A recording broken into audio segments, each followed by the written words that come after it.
We are at the City Research Center that was founded in 2002 by Ashot Mirzoyan, and you are an architect, and your office actually is just right off the central square in Gyumri, which is really quite beautiful and stunning. And we met actually a couple of weeks ago at a fish restaurant that we keep telling everybody about, that you have a role in. But today we're here to talk to you a little bit about the kind of work and research you're doing in Gyumri, which I think our viewers would be really interested to know about, taking into consideration that Gyumri was a city that suffered the devastating effects of the earthquake 25 years ago. So if you could tell us a little bit first about the center that you're running here. Well, the center is, we consider it as a first reaction to the devastated situation which we had in Gyumri right after earthquake, and in combination with earthquake, you know, it was a collapse of Soviet Union. It means collapse of usual way of life of our life, and we were in need to very quick to realize where we are now, what we have, what can be the base for our future. Okay, it's interesting though. I mean, the earthquake took place in 1988, just before the Soviet Union began sort of crumbling under its own weight. I mean, if we look at the figures, they're quite devastating. Tens of thousands killed, hundreds of thousands displaced, homes completely demolished. Even today, when you walk or drive around Gyumri, there are streets that aren't paved now, or buildings that are half built or not completed. You know, somebody sitting somewhere else in the world would think 25 years later, those issues should have been resolved. And you created your center in 2002, so it was already 13, 14 years later. Was it a lack of planning? Was it a lack of resources? Was it a lack of vision for the city? Probably all of that factors were in place, and until now they are in place. Lack of vision, lack of activism. Even in my profession as an architect, recently I met an architect who is running his business in Yerevan. He's from Iran, originated, Armenian, Iranian, and it was very interesting to listen from him that what he recognized here as a lack with local architects, that they have no kind of economical initiative. Up to him, the architect should be a kind of a starting engine, if you want, for the projects. But we were not like this. I mean, we were waiting until the sense would come. So you weren't creating? I mean, you were waiting for what? We were waiting for orders. Yeah, and it's hard to for those Armenians who grew up and were educated in the Soviet system, then to just because all of a sudden from one day to the next we went from a planned economy to a very liberal and free economy, coupled with all the problems that the country faced, then to switch something in your brain and to take the initiative and to try and create those opportunities. You know, until now, Maria, you may recognize in most of the people that they apply to the state and they ask and they expect. They expect from the state when they will create the working places, when they will change their life and whatever. I think the state has a big part to do here, but the mentality, the population's mentality, also in Gyumri as well, is still not on a position to take an initiative, to take a responsibility on us, saying that our situation depends on us. Okay, question. We know that there were millions of dollars spent to build homes from the ground up, obviously, because those that were damaged, it was not possible to restore them. And when you drive into Gyumri, or you drive around Gyumri, you will see the new buildings that were built to house all the homeless people. And today there still are hundreds, if not thousands, correct me if I'm wrong, families that are still waiting for housing. All of this has been done by the state, but there hasn't been any private investment in in any of those plans? No, they were. Kerkorian make a quite serious investment for home development here, house development here. Some other people in a less scale, but majority was built due to the state finances. Okay, so now it's 2013. Again, just an ordinary person driving around or walking around Gyumri, the thing that strikes me, in difference to Yerevan, for example, a lot of even the newer buildings have Armenian motifs and the carvings and the duf that's being utilized. So again, for someone who I know a bit but not enough, I would think that Gyumri cherishes that heritage and culture and history, or that Armenian architecture, if we can call it that way. Why is it that has been sustained in Gyumri, but when you go to other cities in Armenia, you don't see that? Well, it's a very interesting question, and it's a matter of many, not only architects, but many intelligentsia and people in Armenia to understand our nationality, our cultural identity. Here we have quite a number of different approaches and, if not to say theories, about what is Armenian, as you said. Yeah, I mean, I don't know. Well, they look familiar. They look, we have a word in Armenian, harazad. Right. So you look at it, and one of the aesthetic thinking of our population, I think part of it, a serious part of it, coming from Ani. Not directly. The city of Ani, which is now in present-day Turkey. City of 1,001 churches. Exactly. Not directly, but through Gyumri architecture, because we can recognize the influence of Ani on Gyumri city, on that period, especially the period of Alexandropol. You may find the pieces of Ani here, and it's very interesting. Yeah, and it's, for me, sometimes when I look at the architecture, the buildings that are being built in Yerevan, I cringe sometimes, because beside a beautiful 150-year-old building, they're building these glass, the blue glass seems to be a trend for some reason, that there's no symmetry, there's no harmony in what's being built. So for me to see those buildings, it was quite interesting. But we've sort of digressed from the original question as to what it is that your center is doing. Is it about restoring? Is it about building the new? Is it about what is it that you hope to accomplish? Our first project was connected with Gyumri historical heritage, and we made a digital archive of vast majority of the buildings, more than 400 buildings. We make pictures, collect information, drawings which exist,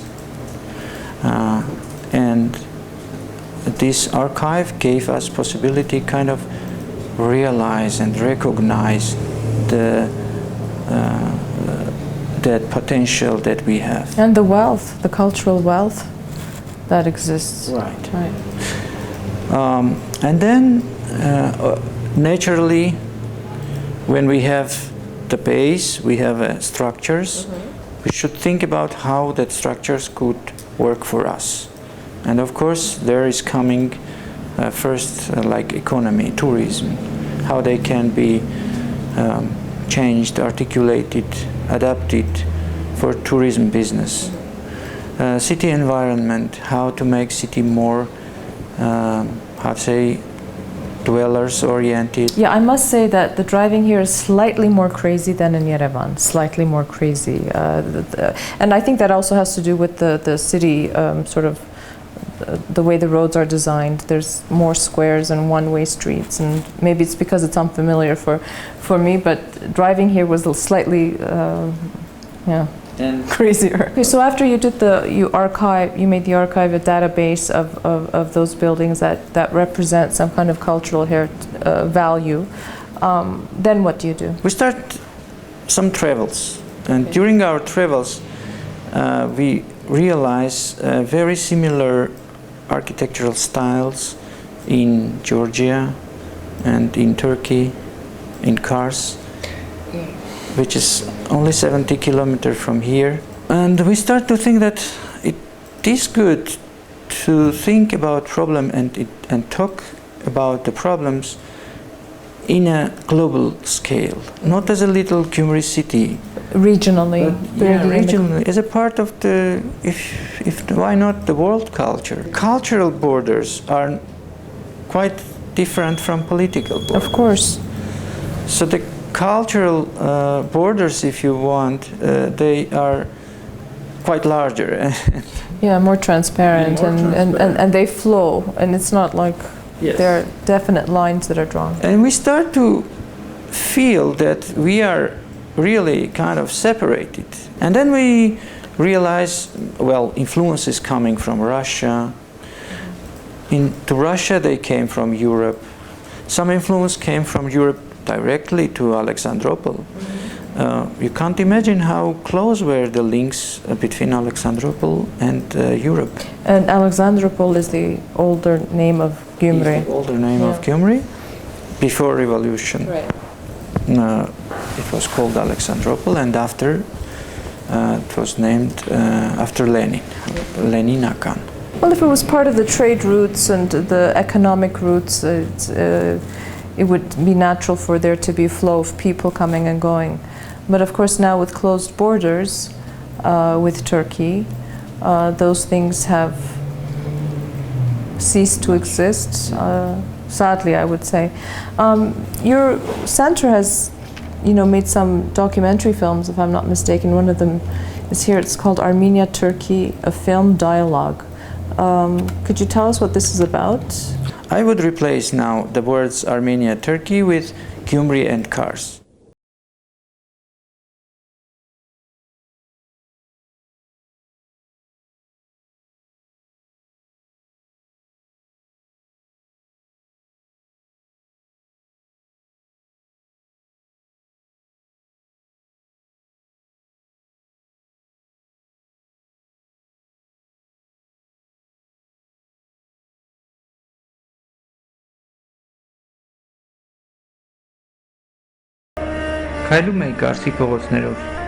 Dear Hassan, I'm now in Kars. I'm sitting in the courtyard of the Kars Hotel. While walking through the streets of Kars, I felt as though I was transported back to Gyumri. Now I'm remembering my city again. I live in Gyumri. I was born and raised there. Whenever I walk its streets, I see many different scenes. Buildings, people, trees and flowers, sculptures, billboards, and 1,000 other things. I know that the daily repetition of these images accumulate in my mind like pictures in a photo album.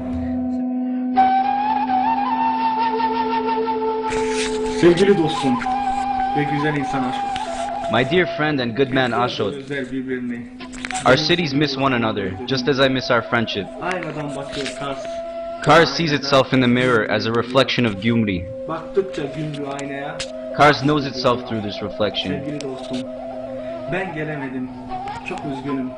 Pasaport ve ekonomik sorunlar. My dear friend, I just couldn't make it. Ama acquiring a passport and visa became an impossible problem for me. suskunluğun içinde yürüdükçe I'm very sad. kocaman, kapıları büyük. Walking in the silence of Kars, I see windows and doors of destroyed houses. Baktıkça uzaklara. In the distance, I see stony abandoned mills with 1,000-year histories, which now lie silent and tired.